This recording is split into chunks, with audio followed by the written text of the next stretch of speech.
Everyone and welcome back to my channel. It's me Ashika Satija. आज मैं आपको कराने वाली हूँ question number 11th and question number 12th of account sample question paper. So first हम लोग 11th से स्टार्ट करेंगे। 11th के अंदर हमें बोला है कि हम लोग को इन चारों चीज़ों को सीक्वेंस में फॉर्म करना है, ठीक है, और जो भी करेक्ट ऑप्शन है उसको हमें चूज़ करना है, ठीक है। तो सबसे पहली चीज़ यहाँ पे चार ऑप्शंस दिए हुए हैं। Guarantee by firm to partners, guarantee by partners to firm, transfer of profits to P&L appropriation account, guarantee by partners to partners. यहाँ पे हमें देखना है कि सबसे पहली चीज़ हम लोग क्या करते हैं।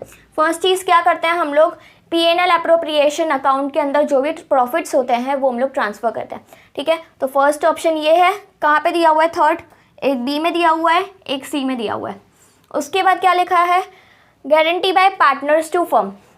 सबसे पहले हम लोगों को जो प्रॉफिट्स होता है वो P&L अप्रोप्रिएशन अकाउंट के अंदर ट्रांसफ़र करते हैं। उसके बाद जो भी पार्टनर्स ने फर्म को गारंटी दी होती है वो हम लोग करते हैं सेकंड स्टेप। उसके बाद guarantee by firm to partners, जो फर्म ने पार्टनर्स को गारंटी दी होती है वो उसके बाद फुलफिल करते हैं। तो third is this. And last guarantee by partners to partners, partner ने दूसरे पार्टनर को जो भी गारंटी दी होती है वो फुलफिल होती है, ठीक है। तो फर्स्टली हम लोग क्या करते हैं, यहाँ पे रिवाइज कर लो।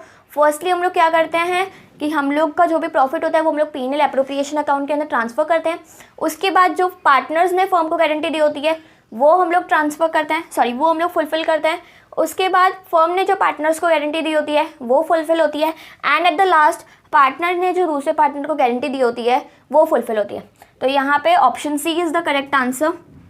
ओके, सो अब हम लोग क्वेश्चन नंबर 12 करेंगे। क्वेश्चन नंबर 12 के अंदर दिया हुआ है, if 10,000 shares of ₹10 each were forfeited for the non payment of final call of ₹3 per share and only 7,000 shares were reissued at ₹11 per share, what is the possible discount that company can allow at the time of reissuing of remaining 3,000 per share?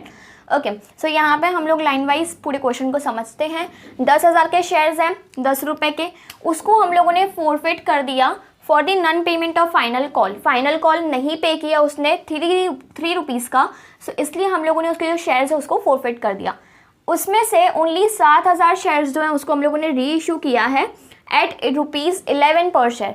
पहले 10 रुपये का share था, अब हम लोगों ने 11 रुपये में री इशू किया, ओके, यानी कि प्रीमियम पर री इशू किया। What is the possible discount that company can allow at the time of री इशूइंग? कितना हम लोग जो है डिस्काउंट दे सकते हैं जब हम लोग 3,000 पर शेयर, यानी कि यहाँ पे हम लोगों ने ओनली 7,000 शेयर्स को री इशू किए थे, तो जब हम लोग 3,000 शेयर्स को री इशू करेंगे तो हम लोग कितना डिस्काउंट जो है दे सकते हैं। ओके, सो यहाँ पे अब हम लोग सॉल्यूशन स्टार्ट करते हैं। देखो हमारे पास 10,000 शेयर्स थे, 10 रुपये का शेयर था जिसमें से हम लोगों को 7 रुपये मिल गए हैं, 3 रुपये नहीं मिला, ठीक है। तो 10,000 के शेयर्स इंटू 7 रुपीज़ मिल गई, यानी कि 70,000 हमारे पास जो हैं मिल चुके हैं, ठीक है। अब इसमें से 7,000 शेयर्स को हम लोगों ने री इशू किया, तो हम लोग 7,000 शेयर्स के लिए डिस्काउंट दे सकते थे 49,000, ठीक है। बट यहाँ पे हमें से पूछा है कि 3,000 शेयर्स के लिए हम लोग कितना डिस्काउंट दे सकते हैं एट द टाइम ऑफ री इशू। तो 3,000 शेयर्स के लिए हम लोग दे सकते हैं 3,000 इंटू 7, 21,000 रुपीज़ का जो है डिस्काउंट दे सकते हैं। सो यहाँ पे option B is your correct answer. वापस बता देती हूँ, 10,000 शेयर से 7 रुपये मिल गए थे पर शेयर पे, तो यानी कि टोटल हमें 70,000 मिल गए थे। ये हमारा होता है कैपिटल रिजर्व का, ओके। सो यहाँ पे ये जो होता है कैपिटल रिजर्व का अमाउंट होता है। तो रिजर्व में कितने पैसे पड़े हैं 3,000 शेयर्स के लिए, रिजर्व में पड़े 21,000, तो इसलिए हम लोग का जो 21,000 है वो हम लोग यूज़ कर सकते हैं अगर हमें डिस्काउंट देना है तो, ठीक है। सो यहाँ पे option B is your correct answer. So I hope आपको ये क्वेश्चन समझ में आ गया होगा। अगर आपको इन क्वेश्चन रिलेटेड या class 12th accounts question related कोई भी डाउट हो तो आप मुझे कमेंट सेक्शन में बता सकते हो। एंड अगर आपके लिए वीडियो यूजफुल रहा हो तो उसको लाइक करना, शेयर करना और सब्सक्राइब करना। Meet you in the next video. Bye bye.